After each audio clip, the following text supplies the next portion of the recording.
हिंदुओं को एकजुट हो जाना चाहिए और हिंदुओं की संख्या अधिक चाहिए बढ़ाना, तभी ऐसे कट्टरपंथी जिहादियों से बदला हम ले सकेंगे। रोहिंग्या घुसपैठ को पहले रोकिए, फिर टोकिए, फिर ठोकिए। अगर आज नहीं ठोक पाओगे तो फिर कभी नहीं। जैसे वहाँ हिंदू पीटे जा रहे हैं, वहाँ कट रहे हैं, उसी तरह भारत में भी पीटे जाएंगे, कटेंगे। हिंदू को अब एकजुट रहने की आवश्यकता है, सावधान होने की आवश्यकता है। बांग्लादेश में अल्पसंख्यक हिंदुओं पर बढ़ता खतरा। अब वैश्विक स्तर पर यह चर्चा शुरू हो चुकी है कि क्या वाकई में बांग्लादेश में हिंदू सुरक्षित नहीं है। दरअसल बता दें आपको कि बांग्लादेश में जिस तरीके से दीपू चंद्र दास, जो कि एक कपड़ा फैक्ट्री में काम करता था, और शख्स की मॉब लिंचिंग के जरिए जिस तरीके से निर्मम हत्या की गई, उसके बाद बांग्लादेश में अब हिंसक उग्र प्रदर्शन हो रहे हैं। शेख हसीना के देश छोड़ने के बाद से ही लगातार बांग्लादेश में हिंदुओं पर संकट मंडराता हुआ नजर आ रहा है। दरअसल बता दें आपको कि बांग्लादेश में वर्तमान में जो मोहम्मद यूनुस की सरकार है, उस सरकार में अल्पसंख्यकों में डर का माहौल है, और डर के माहौल में अल्पसंख्यक अब देश छोड़ने तक को मजबूर हो रहे हैं।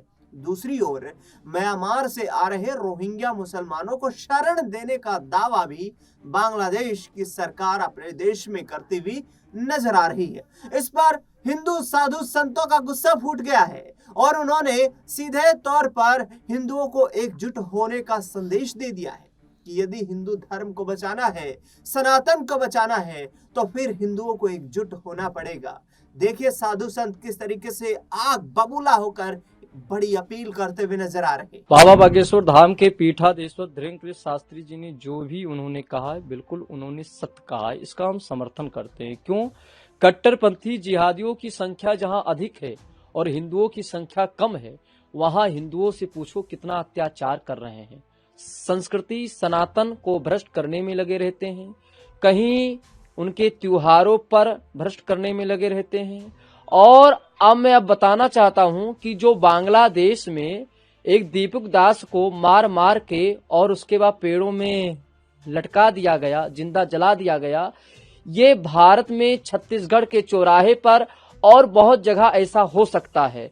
अगर हिंदू एकजुट नहीं होगा, हिंदुओं में एकता नहीं होगा, तो ऐसी स्थिति आ सकता है। इसीलिए सभी संस्कृति और सभी सनातनियों से कहना है कि हिंदुओं को एकजुट हो जाना चाहिए और हिंदुओं की संख्या अधिक चाहिए बढ़ाना, तभी ऐसे कट्टरपंथी जिहादियों से बदला हम ले सकेंगे। ऐसे कट्टरपंथी जिहादियों के कुरानों में लिखा रहता है कि जो गैर हिंदू है उसको पकड़ो, उसके आस्था पर चोट पहुंचाओ, उसको मारो, उसको काटो, जो उनके देवी देवता हैं उन पर आस्था पर चोट पहुंचाओ। ऐसे कट्टरपंथी जिहादी करते हैं। बाबा बागेश्वर धाम के पीठाधीश्वर धीरेन्द्र शास्त्री के बयान का समर्थन करते हैं। बिल्कुल उन्होंने सत्य कहा, इसीलिए हम सत्य कहते हैं। निश्चित रूप से पूज्य बागेश्वर धाम के जो सरकार ने कहा है वह 100% सही कहा है। वो समय दूर नहीं है जिस तरह बांग्लादेश में एक दलित व्यक्ति को पीटा जाता है, मारा जाता है, उसको जिंदा जलाया जाता है,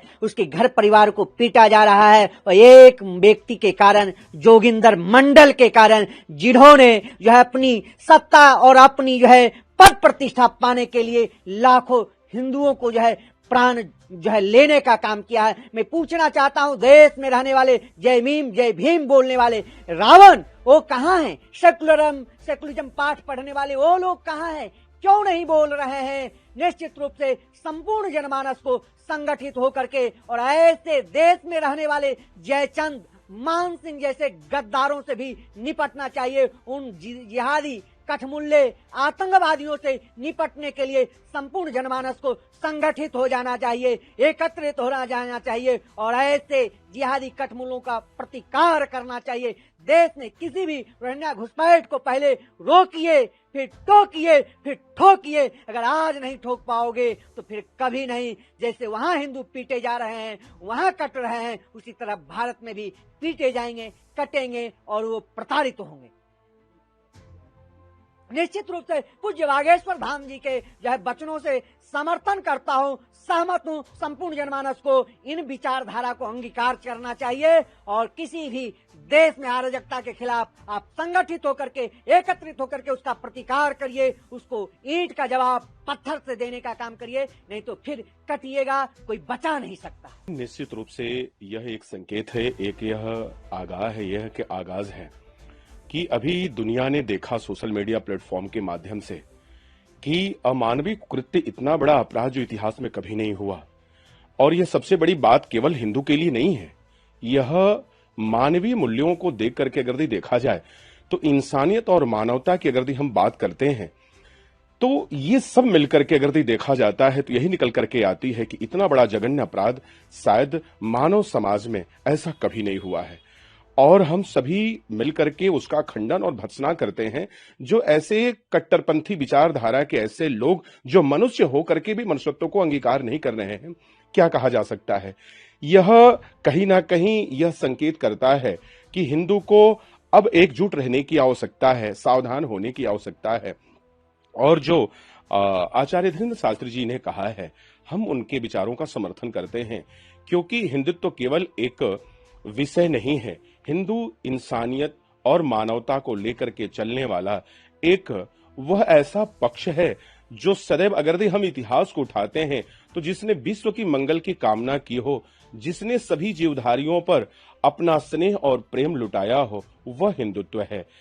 तो निश्चित रूप से मैं धीरेन्द्र शास्त्री जी के विचारों का मैं स्वागत करता हूं। लगातार हिंदुओं पर बढ़ते बांग्लादेश में अत्याचार को लेकर अब मोहम्मद यूनुस सरकार पर खतरा मंडराता हुआ नजर आ रहा है। देखना दिलचस्प ये होगा कि बांग्लादेश में क्या वाकई में आगामी वक्त में सत्ता का तख्ता पलट देखने को मिलेगा, क्योंकि शेख हसीना के देश छोड़ देने से राजनीतिक अस्थिरता के साथ साथ सामाजिक वैमनस्य भी बांग्लादेश में पैदा हो चुका है।